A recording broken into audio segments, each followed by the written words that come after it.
próximo programa es para todos. No contiene escenas de sexo o violencia.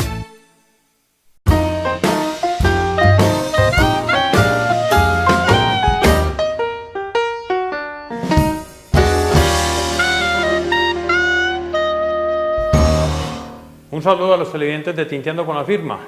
Y nuestro tinto de hoy, que es de Café La Traviesa, café de origen, no lo vamos a tomar con un tema muy interesante. Se trata de la importancia del idioma inglés. Y para ello tenemos como invitado a Juan Felipe Suárez, quien es licenciado en Lenguas Extranjeras de la Universidad de Antioquia. Juan Felipe, bienvenido a Tinteando con la Firma. Muchas gracias por la invitación. Aquí estamos para hablar de todo lo que tenga que ver con idiomas. Eso está muy bien.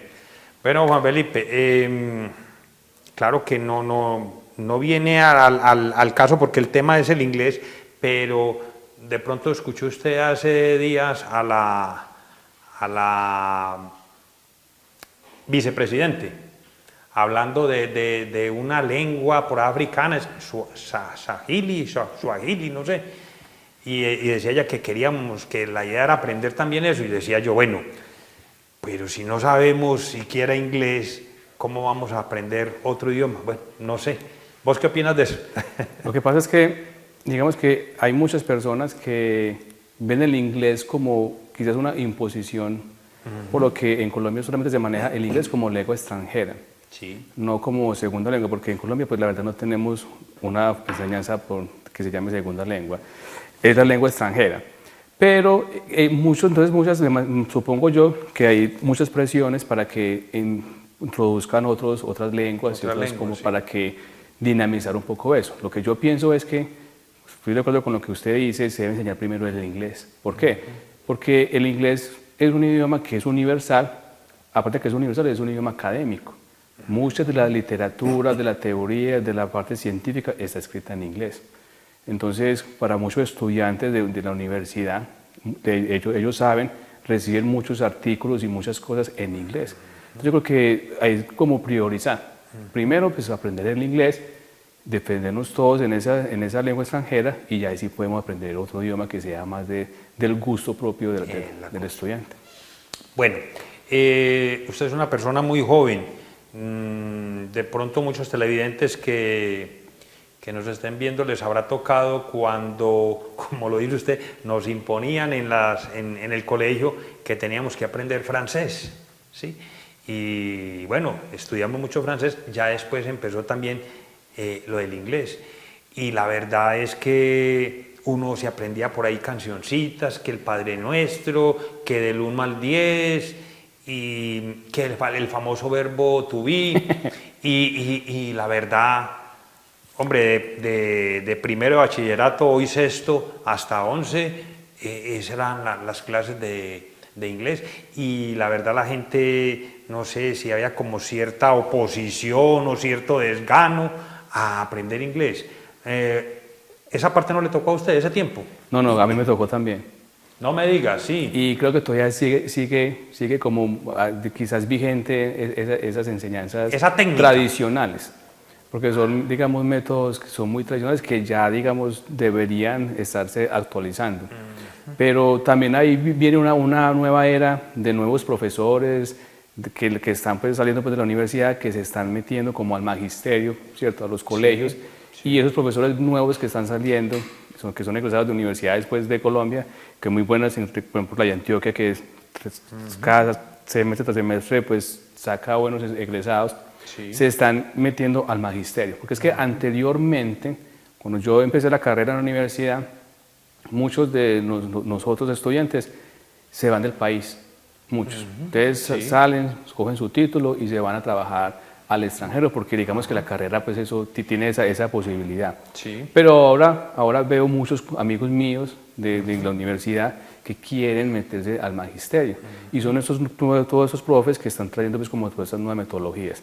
A mí me tocó el mismo método de traducir canciones, sí, verbos de memoria, sí, hojas, haga planas, una cantidad de cosas, que no es malo del todo, ¿cierto? Porque obviamente para aprender inglés se necesita mucho la memoria y la repetición, Sí. Pero que obviamente hay que utilizar una cantidad de métodos y estrategias y herramientas que ya tenemos. Es que yo creería que si hay una disciplina fácil de enseñar es el inglés. ¿Por qué? Porque usted con el inglés puede hacer lo que quiera. Hágalo en inglés. Usted, si le gusta la música, cante, escuche, aprende inglés. Si le gustan los videojuegos, juegue en inglés. Si quiere conocer personas de otras partes, hágalo, chatee en inglés. Le gusta leer cualquier tipo de literatura, hágalo en inglés. Entonces, el inglés se puede enseñar de muchas formas. Y esa es la invitación a que tenemos que hacer a los profesores de los colegios, que empiecen a innovar en sus prácticas, que no se queden con el verbo to be, ¿cierto? Porque es que se quedan 11 años, llegan a la universidad y no saben el verbo to be. Porque nunca le encontraron una aplicación, un uso a eso. Vea, apréndase eso de memoria y ya. No, el inglés tiene que tener un uso, ¿cierto? Y un propósito. Cuando ellos, estudiantes, le encuentran un propósito a la enseñanza y al aprendizaje del inglés, ahí es cuando aprenden. Bueno, esa era una pregunta que yo le tenía. Como usted es licenciado en lenguas extranjeras, ¿cuál es el idioma más fácil para aprender? ¿Le entendía a usted como que el inglés es fácil? Muy fácil. Sí. Muy fácil. En la carrera nosotros vemos inglés, francés, igual, ¿cierto? Y uno que ha analizado pues como los procesos que tienen los idiomas, el francés es muy complicado. Sí. Por ejemplo, la conjugación verbal. El español es muy complicado. Sí. Es muy complicado. Y depende mucho del contexto para usted poder diferenciar algo. Por ejemplo, la mera palabra casa, que usted la escucha casa, ¿cierto? Claro. Pero que si se escribe con Z tiene un significado, que si se escribe con Z tiene otro significado. Entonces, esas palabras varían mucho. En inglés hay una palabra para todo. Eso es. Es muy exacto. Una sola palabra que dependiendo del contexto igual claro, vale. Obviamente también una palabra puede significar muchas cosas que el contexto van a determinar, pero en inglés no hay una conjugación verbal tan complicada como otros idiomas, como las lenguas romances, como el francés, el portugués, como el mismo español. Entonces, sí es muy fácil. Lo único que es, digamos, distinto es que la pronunciación varía y no se pronuncia como se escribe. Como se escribe. Esa es la única, digamos, complicación, por así decirlo, pero que realmente no lo es. Porque digamos que todas las personas, todos los cerebros están, digamos, como diseñados para eso. Si usted escucha constantemente el idioma, sea por televisión, sea por amigos, sea por la música, digamos que hay un proceso que es inconsciente y lo va a guardar, su cerebro va a guardar toda esa información. Claro. Entonces es cuestión de sentarse a hacerlo. Eso, perfecto. Bueno, discutiendo uno por ahí en diferentes tertulias, dicen, hombre, es que esa metodología, como lo expresaba usted ahorita, de lo del verbo to be, hombre, ¿por qué no hacer como hacen los niños? Que un niño no sabe cómo se organiza una oración, pero él escuchando va aprendiendo y él no sabe qué es un verbo, qué es un sustantivo, claro, qué es un predicado, no sabe qué es una oración, pero él escuchando va empezando a hablar y ya uno lo va escuchando como balbucea hasta que termina hablando. ¿Por qué en educación no se utiliza primero eso de aprender primero a hablar y después a escribir? Eso es una invitación que se debe hacer a los colegios, sí, en particular. Yo sí creo lo mismo. Yo cuando estoy con mis estudiantes, yo les digo a ellos, ustedes hoy son bebés en inglés. Eso es la primera cosa que yo les digo a ellos. Vamos a empezar un proceso de enseñanza, pero partiendo de cero. Y cuando digo de cero, entonces ustedes tienen que verse como bebés. Entonces tienen que pensarse que el error es parte fundamental del proceso. Entonces, ¿qué les digo yo a ellos? Lo que primero que deben hacer es escucharme, ¿cierto? Yo soy como profesor, entonces van a escuchar constantemente en inglés. Ahí está, así como el bebé. El bebé cuando está chiquitico, el niño con sus primeros años, él solamente va a escuchar. Él solo escucha y escucha. Y él no está hablando, pero su cerebro sí está almacenando toda esa información. O sea, eso es lo que se debería hacer. Que el estudiante, sin importar la edad, porque ya digamos está más mayor, escuche. Yo les digo a ellos, no importa que no entiendan, pero inconscientemente su cerebro está haciendo un trabajo. Dele información al cerebro, dele, que después va a reconocer y lo va a utilizar. Entonces, eso es lo primero, que el estudiante escuche, y luego, miren que ni siquiera hemos empezado a escribir. Luego tiene que empezar a balbucear, a decir una palabra, dos palabras. Luego ni siquiera está formando oraciones, simplemente está en una palabra, un verbo, porque digamos que la parte más importante del idioma como tal es el verbo, que es la acción. Entonces empieza como con los verbos, empezar a producir unos que otros. Y más adelante pues ya produce unas oraciones con errores. Claro, o sea, es como un niño, es con errores, ¿cierto? Sí, es normal. Sí. Y ya mucho más adelante, ya entonces ya empieza como a organizar el idioma, entonces pues, que las estructuras, que los auxiliares, que las formas, a escribir un poquitico. ¿Sí ves? Entonces ese es como el debido proceso de la enseñanza del inglés. Sí. ¿Qué pasa? Que hay unas exigencias, digamos a nivel Estado, que él dice que los estudiantes deben alcanzar un nivel A1, A2, B1, ¿cierto? Sí. Según pues, unas horas de enseñanza, y que es el deber ser, pero eso no pasa. Sí. Eso la verdad no pasa, y si pasa, pues pasará en algunos colegios que son bilingües, en Medellín, claro, pero en esos colegios de esos municipios eso realmente es muy difícil. complicado, es muy complicado. También hay las condiciones, los salones con los muchachos hay muchos estudiantes por un aula. Uno encontrar un aula de clase con 40 estudiantes y 40 universos distintos que se hace más complejo la situación. Ahora, eso es por un lado. Por el otro, es la cantidad de horas. Si usted le pone en inglés 1 o 2 horas a la semana, no va a aprender nada. Así es. Es que yo les decía a los estudiantes, ustedes tienen que, todo lo que ustedes a su alrededor, tiene que saber en inglés. Usted tiene que llegar a la casa y seguir pensando en inglés para poder aprender. Entonces, si usted estudia 1 hora, 2 horas, 3 horas, 4 horas a la semana y no más, usted no va a aprender. Porque su cerebro tiene que estar en constante funcionamiento con la lengua. Bueno, esa motivación que usted le da a los alumnos, se la pongo ya de la siguiente manera. Una persona que solo sabe español, pero que aterriza en Estados Unidos, digamos, puede aprender más fácil el inglés que una persona que se quede quizás estudiándolo acá. Eso, porque allá sería como una obligación debido, como decimos, pues porque todo lo que lea pues lo va a ver siempre en inglés. Digamos que no garantiza el aprendizaje estar en un lugar, en un país extranjero. No tiene que centrarse a estudiar.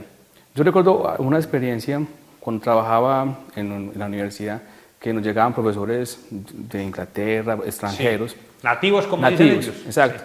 Que venían a ayudar a los procesos de enseñanza del inglés acá en la región, ¿cierto? Y ellos con el objetivo de aprender español. Claro. Me acuerdo... Un gana-gana. Exacto, era un intercambio, ¿cierto? Sí. Recuerdo una profe que no sabía nada de español, ¿cierto? Y estuvo acá alrededor de 8 meses y no aprendió nada de español. No me diga. Y ella me preguntaba frustrada que por qué no había aprendido, que qué había pasado. Y yo le dije que usted no se sentó a estudiar. Es que no es el hecho de usted llegar a un lugar donde se hable otro idioma, pero si usted no se sienta a hacer el ejercicio de estudiar, de entender de qué es esto, cómo digo esto, de obligarme a hacerlo, entonces no aprende. Yo conozco casos de personas que han viajado y no han aprendido, ¿cierto? Porque no se sientan a estudiar. Ahora, y también conozco muchos casos de personas que no han viajado y saben mucho más inglés que los que han viajado. Es sencillo, es sentarse, hacer el trabajo de estudiar y entender el idioma. Digámoslo así, ahí se aplica ese refrán que dice, querer es poder. Claro. Total. Completamente. Pero me impactó esa información que usted dice del profesor que vino acá a aprender español y no aprendió. No aprendió. Por Dios. No aprendió porque era cómoda. ¿Qué hizo? Claro. Como estábamos en un entorno pequeño de profes de inglés, entonces ella se defendía con otros, entonces no se creó la necesidad de meterse a ver cómo es que yo me voy a defender, ¿cierto? No se creó la necesidad. Muy bien. Ahora, obviamente, si una persona va al extranjero y tiene que defenderse en el inglés, va a aprender. Le toca aprender. Por B. Sí, que no va a tener un inglés perfecto, pero eso no importa. Porque lo que nos importa es que sea comunicativo, que sea capaz de defenderse, que sea de supervivencia. Claro, claro. Bueno, Juan Felipe, a ver, usted acaba de dar una palabrita que es clave y se llama necesidad y motivación. ¿Sí?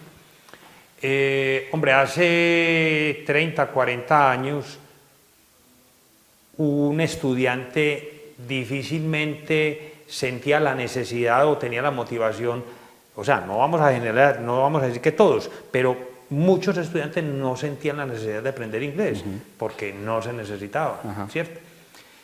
Hoy la vuelta es totalmente diferente, empezando porque las redes sociales y todo eso, como le decía usted, nosotros solo con el español conocemos una décima parte del mundo, pero con el inglés conocemos el 99.9. Hoy es más fácil para los estudiantes aprender el inglés por las redes sociales y por la necesidad de saberlo. Y la facilidad. Ya es más fácil llegar al inglés. Ya es más fácil. O sea, porque ya no nos limitamos al profesor. Exacto. O a un libro. Un celular. La televisión. Ya inclusive hay muchos canales, viene con closed caption, que es la posibilidad de usted jugar con los idiomas. Bueno, lo pongo en inglés, pongo subtítulo en inglés. Entonces ya el estudiante puede jugar con eso. Y eso es completamente válido. Por ejemplo, hay una forma que yo les digo a ellos que utilicen en la casa, cuando les gusta mucho la televisión. Les digo, si a usted le gusta mucho una serie, cójala y la pone en el televisor. Primero, véala en español, no importa. Póngala en español, ¿cierto? Usted va a tener una idea de lo que están diciendo ahí. Luego, póngala en español con subtítulos en inglés. Eso se puede hacer con el closed caption. Entonces, el estudiante va a empezar a coger vocabulario. Y yo, con un cuadernito. Empieza con un cuadernito y empieza a anotar el vocabulario, expresiones, todo eso. Luego, póngale el audio en inglés, subtítulos en inglés. Y usted ya entiende todo. Porque usted ya hizo el trabajo primero en español, luego en vocabulario y todo eso. En inglés, ¿cierto? Finalmente, quítele los subtítulos y deje nada más el audio. Y ya su cerebro ya guardó toda la información. ¿Y qué pasa? Ya lo que hace después es, cuando vea otra serie o otra película, ese vocabulario ya está grabado. Excelente. Entonces, eso es lo que hay que hacer. Pero es un trabajo, es sentarse a mirar varias veces, a escribir y todo eso. O sea, hay que hacer el trabajo. Muy bien. Pero entonces, claro, ya todo está en internet.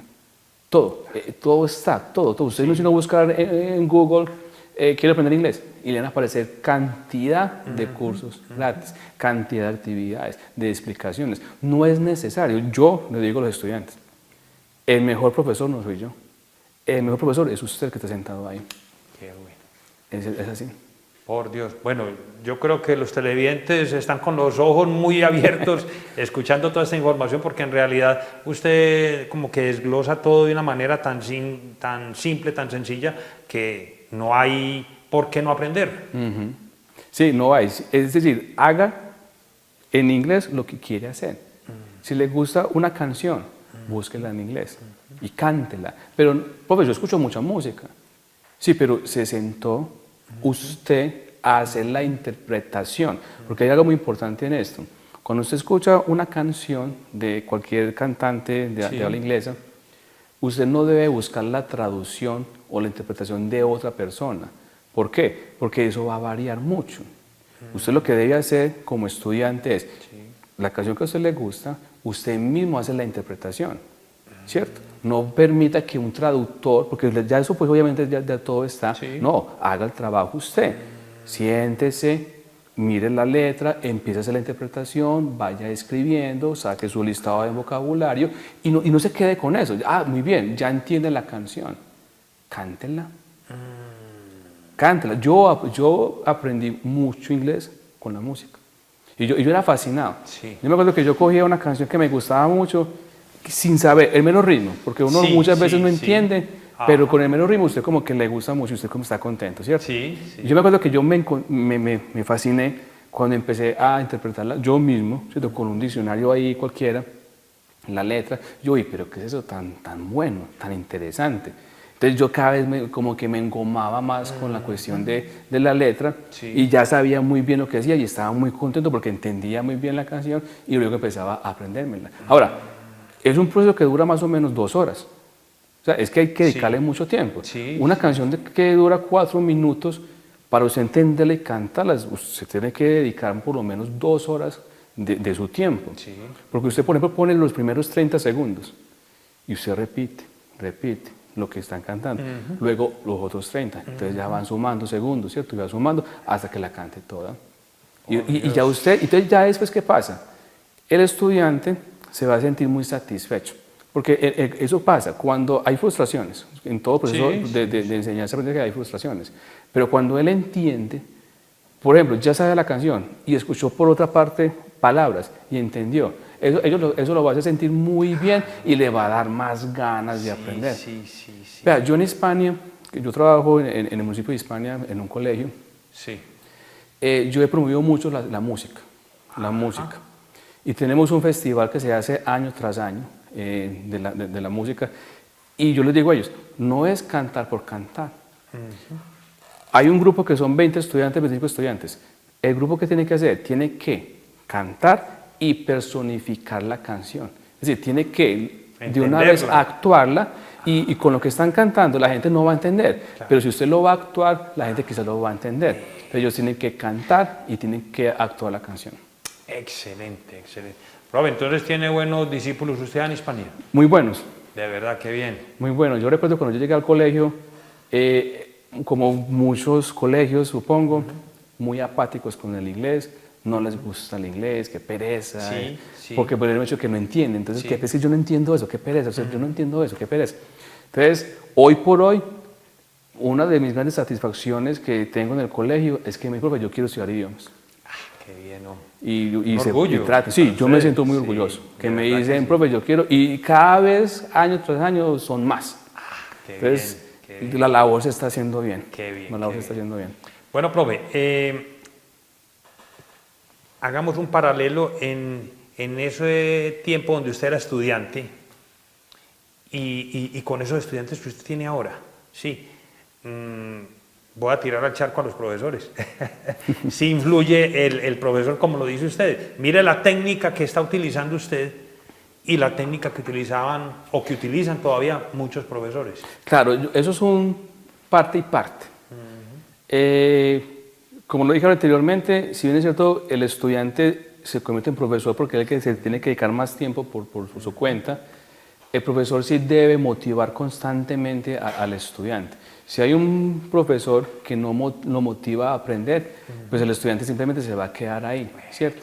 La labor que tiene que hacer uno es, primero que todo, lograr que el estudiante bote la pena. Esa es la primera tarea que tiene un profesor de idiomas. Digamos, esa técnica la utiliza usted allá entre los mismos estudiantes. Inmediatamente. Inmediatamente. Yo los pongo a hablar, los pongo que se enfrenten al público. En la universidad también. Qué bien. En la universidad, ay, profe, es que me da mucho miedo. Yo, sí, claro, es que a mí también, a todos nos da miedo. Pero enfréntese. Ya ha pasado, yo he visto el proceso de un estudiante que está en nivel 0 y sale hablando inglés durante unos semestres. Y es un proceso que es muy bonito. Entonces yo les digo a los chicos, vea, yo ya lo he vivido, yo ya lo he visto con los muchachos. Lo que ustedes están haciendo en este momento, que les da mucho miedo, ya muchos otros también pasaron por lo mismo. Claro. ¿Y qué pasa? Llega un momento del proceso donde ya hemos hecho tantas actividades para que voten el miedo, que no les importa. Que ya como que el error no les importa. De hecho, uno mira acá cómo entrevistan sobre todo a los embajadores de Estados Unidos. Cuando hay cierta noticia los entrevistan a ellos y cometen unos errores vocales, pues sí, impresionantes, pero aún así uno los entiende. Claro, es que el idioma busca eso, que se pueda comunicar. Ahora, digamos que la parte perfecta, nadie puede hablar un idioma perfecto, es que ni siquiera en el español, así nosotros, esa sea nuestra primera lengua, ni siquiera el español lo hablamos perfectamente. Yo, por ejemplo, yo mejoré mucho mi español cuando empecé a hablar y a estudiar otro idioma. Porque es que, digamos que uno lo habla, pero lo habla muy mal. Y lo escribe también muy mal. Cuando usted ya estudia el proceso de cómo escribir, de cómo hablar, es que usted empieza como, bueno, lo hacía mal. Entonces, hay niveles. Por ejemplo, en la parte adulta, lo más importante es que la persona sea capaz de comunicarse. Se le llama inglés de supervivencia. A eso iba, sí. Bueno, o sea, hay varias etapas del inglés. Esa era una, de la que usted nos está hablando, que la va a acabar de expresar, ¿sí? ¿Y a quién es más fácil enseñarle? ¿O hay diferentes técnicas dependiendo de si son adultos, si son jóvenes o si son niños? Sí, la metodología puede variar según el público. Y los tiempos de adquisición también pueden variar según el público. Porque no es lo mismo enseñar inglés al niño que está entre los 6 y 10 años al adulto que está en los 30, 40, 50 años. No quiere decir que no vaya a aprender. Sí va a aprender, pero se va a demorar un poquitico más. Ahora, no lo va a hablar tampoco perfecto. ¿Por qué? Porque hay unos procesos, digamos, cognitivos que no son los mismos al niño. El niño es capaz de corregirse varias veces. De hecho, muchas veces. El adulto no. El adulto lo aprende una vez y ya le va a dar más lidia volverlo a corregir. Entonces, por eso es muy importante que cuando aprenda, lo aprenda bien de una. Porque hay un término que se llama fosilización en el idioma, ¿qué es eso? Si yo aprendí una palabra mal pronunciada, la va a pronunciar así. O sea, su cerebro la guardó así. Entonces va a ser muy difícil corregirlo en la adulta, ¿cierto? Entonces sí digamos que varía un poco, pero no es imposible. Todos pueden aprender, todos pueden aprender. Bueno, usted le escuché hablar de inglés de supervivencia. ¿Cómo es eso? Vea, ahí digamos que según el marco de referencia europeo, que digamos que es lo que dicen los niveles, que es la 1, la 2, el B1, el B2, C1 y C2, son, digamos, niveles de adquisición y de manejo del idioma. Por ejemplo, se supone que un estudiante de primero de primaria a quinto debe llegar a un nivel A1 más o menos, luego llegar en secundaria a una 2 como hasta un noveno y luego tratar de que llegue a B1, que se supone que el estudiante que salga de B1 no pasa. No pasa porque el nivel B1 es un estudiante que prácticamente es de supervivencia. ¿Qué es supervivencia? Que no es perfecto en el idioma, tiene muchos vacíos en el idioma, pero si llega un extranjero es capaz de defenderse. Se defiende, Eso se llama un nivel de supervivencia. Que aunque no maneje todo el vocabulario, lo que tengo me sirve para defenderme en situaciones muy cotidianas. Por ejemplo, estar en un aeropuerto, estar en un restaurante, pedir una dirección, ¿cierto? Esos son niveles de supervivencia, que digamos usted llega a un país y no se va a perder. Yo recuerdo una experiencia, que la cuento, sobre mi mamá una vez. Ella viajó a Estados Unidos, ya tengo mi hermana, y ella me decía que nunca se había sentido tan mal, porque llegó al aeropuerto, ella no sabe nada de inglés, mi hermana no había llegado, pues no lograron comunicarse, y ella decía, yo me quedé quieta, no sabía qué hacer, yo me sentí mal, ella se sintió muy mal, porque no sabía cómo preguntar o decir qué, un teléfono, alguna cosa. O sea, entonces, lo que busca el inglés de supervivencia es que no pase eso, que por ejemplo sepa preguntar, venga, ¿cómo llego a tal lugar? ¿Dónde está el teléfono? ¿Cierto? Con la red de Wi-Fi, algo muy básico para defenderse. Eso es lo que se llama inglés de supervivencia.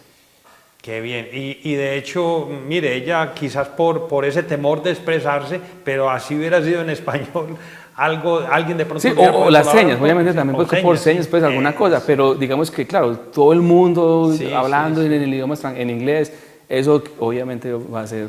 Pero no es la primera ni es la última. Sí. A todo el que llega por allá y no sabe, le pasa eso, sí. Bueno, profe, a Rigoberto Urán lo patrocina un equipo que pues es un equipo de ciclismo, lo patrocina el Education First. Education First. Bueno, eso es una empresa que enseña inglés, tengo entendido. Creo que sí. Inclusive creo que hay academias en Medellín. A eso iba. ¿Qué concepto tiene usted de esas entidades que enseñan inglés? Yo creo que todo sirve. Yo soy de los que digo, inclusive los cursos del SENA son buenos, que me parece que tienen su metodología. La cuestión es cómo el estudiante se apropia de esa herramienta. ¿Cómo aprovecha él esa...? Yo la verdad creo que todo. Yo siempre le digo, profe, ¿puedo hacer esto? Duolingo, que es una aplicación que todo el mundo conoce y que la utiliza. Profe, ¿eso es bueno? Yo, claro que sí. Todo sirve. Todo sirve. Haga todo sirve. No me diga. Pero hágalo a conciencia. Es que ¿por qué ha pasado? No hay una fórmula mágica para enseñar el inglés. No existe. No existe. Hay muchos métodos, hay muchas herramientas. Realmente es como yo. ¿Por qué voy a aprender inglés y para qué voy a aprender inglés? Si yo le encuentro una necesidad, lo voy a aprender. Si no le encuentro una necesidad al idioma, no lo aprendo. Por ejemplo, yo tengo que viajar. Entonces tengo que ponerme las pilas a estudiar inglés. Sí. No, es que en mi trabajo me están exigiendo inglés. Ajá. Y si no me echan o si no me mejora mi condición laboral, entonces te ponen las pilas a estudiar inglés. Entonces, lo que uno hace, lo que hace un profesor es eso, es invitarlos de una vez a que abran su mente. Sí, Por ejemplo, en el colegio donde yo trabajo, yo les hicimos un mural grandísimo donde hay un avión, hay unas playas. Porque mi idea es esa, que ellos se visualicen, que ellos vean que el inglés o que la lengua extranjera sí es una puerta. Abre caminos. Y de hecho los abre mucho. Entonces, que lo vean, que crean esa necesidad. Entonces el docente también debe crear esa necesidad. Qué bien, qué bien. Profe, una persona, usted ahora lo expresó como con las canciones de que 30 segundos y yo aprender a agradarme después otros 30 segundos. ¿Qué es lo ideal para una persona que esté como con la idea de que quiero aprender porque voy a irme en 5 o 6 meses para Estados Unidos de paseo y entonces yo no quiero llegar como la mamá de Juan Felipe, sino que quiero defenderme un poquito allá? Lo ideal es cuánto tiempo puede uno trabajarle al inglés diario, pues. Claro, sí, podemos decir que las 24 horas, pero no, digamos, así como algo mínimo con lo que usted, puede ir empezando. Vea, hay muchas ofertas que uno ha escuchado y que ha visto en las redes de que aprende inglés en 6 meses. Eso es mentira. Eso es mentira, sí. Eso no es posible. O sea, eso no es posible. ¿Qué es lo recomendable para que una persona, digamos, tenga un inglés de supervivencia? ¿Cierto? Sí. Mínimamente todos los días 2 horas. Que se le dedique 2 horas mínimamente, 2 horas. Y que ojalá sea entre 8 y 12 meses. Si por ejemplo tiene la necesidad más, entonces dedíquele más horas. Claro. Entonces usted, no es que yo viajo en 6 meses. Sea más intensivo. Entonces estudie 4 horas. ¿Cierto? Qué bien. Mínimamente que sean 2 horas para que esté en contacto con el idioma. Qué bien. Ahora, ¿qué debe ser también? Etiquetar todo, porque es que el inglés es vocabulario. Sí. Usted tiene que mirar a su alrededor y usted sabe que yo tengo que decir que esto es table, que esto es floor, wall, ¿cierto? Sí, entonces usted tiene que saber todo eso. Entonces, etiquete. ¿Qué es etiquetar? Es ponerle el loguito ahí, ¿cierto? Para que muchas casas y encuentra uno los papelitos. Para que la mente vaya guardando toda esa información y que esté en contacto. Entonces, esa es como la recomendación. Mínimamente 2 horas todos los días, los 7 días, ¿cierto? Y si tiene más necesidad o más urgencia de viajar, pues tiene que estudiar más. Bueno, y me disculpa la palabrita, y cascarle duro a las películas y a las canciones y a los videos que sean siempre en inglés. Hay muchas aplicaciones donde los estudiantes pueden inclusive inscribirse y hablar con personas de otros países, gratis. No me diga. Ellos pueden meterse ahí y inclusive pueden hablar, pueden chatear, pueden por medio de videos. Y de hecho hay otras aplicaciones donde ellos pueden escribir algo y una persona del otro país se lo puede corregir. Y del otro país puede escribir algo en español. Entonces hay un intercambio. Yo quiero aprender español, usted quiere aprender inglés, entonces venga, yo le corrijo el español, usted me corrige el inglés y así los dos vamos colaborando. O sea, hay muchas herramientas. Pero digamos así, cuando usted me está hablando de escribir, ya estamos más avanzados, porque la idea es primero aprender a hablarlo. Sí, pero también están las bases. O a la par. También, claro, es que inclusive lo clasifican, usted le puede decir, yo estoy en un nivel 0. Entonces usted obviamente lo van a ubicar en un nivel 0 y va lo básico.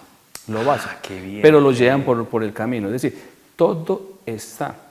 ¿Qué tiene que hacer usted? Dedicarle el tiempo. Querer. Sí, total. No, excelente. Profe, la verdad, pues yo creo que muchos televidentes quedaron motivados con esto. Muy interesante. Hombre, lastimosamente muchos tuvimos unos profesores que quizás no estaban en el lugar equivocado y no haber nacido usted antes, habernos enseñado. No, profe, y me encanta lo que usted dice de esa cantidad de discípulos que tiene usted, que van a ser unos gringos rápidos. Sí. Bueno, una última pregunta y me gustaría que después de que me la responda, pues motive a los papás y a los alumnos y a estos muchachos y a los hijos de ellos para que estudien. La última pregunta es, ¿por qué hay tantos muchachos que deciden viajar a Australia? Sobre todo a Australia, escucho mucho hablar de Australia, dice que aprender inglés. Sí, y digo yo, pero ¿no es más fácil irse para Estados Unidos? No, creo que es más fácil. O Londres, no sé. Creo que es más fácil que la visa se la den para Australia que para Estados Unidos. Es por eso. Y también piden visa para Australia, ¿cierto? Ellos también tienen visa, pero yo también conozco a algunos estudiantes y conocidos que se han ido para Australia y me parece a mí que es por la facilidad de la visa.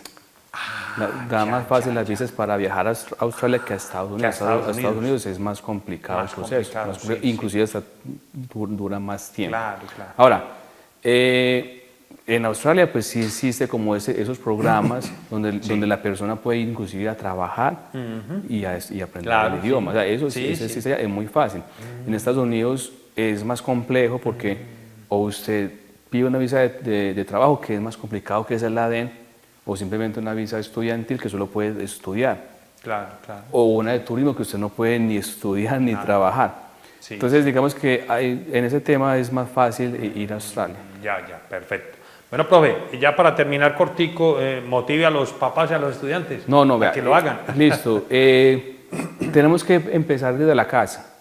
Inglés se aprende muy fácil. Hay que crearle la necesidad a todos los chicos, a todos los estudiantes para que puedan aprender el idioma. Entonces, ¿qué debemos hacer? Ponerles muchas canciones. Si son niños o jóvenes, constantemente, que escuchen muchas canciones, que vean mucha televisión, que hablen entre ellos mismos, que se vuelvan gomosos. Es posible, es muy posible aprender el inglés. Hay que vigilar obviamente las herramientas, pero en la web está todo. Excelente. En la web está todo. Excelente. Juan Felipe, le agradezco que haya atendido nuestra invitación y quedamos muy motivados. Con todo el gusto. Eso está muy bien. ¿Listo? Televidentes, eso es todo por hoy. Los espero en un próximo programa.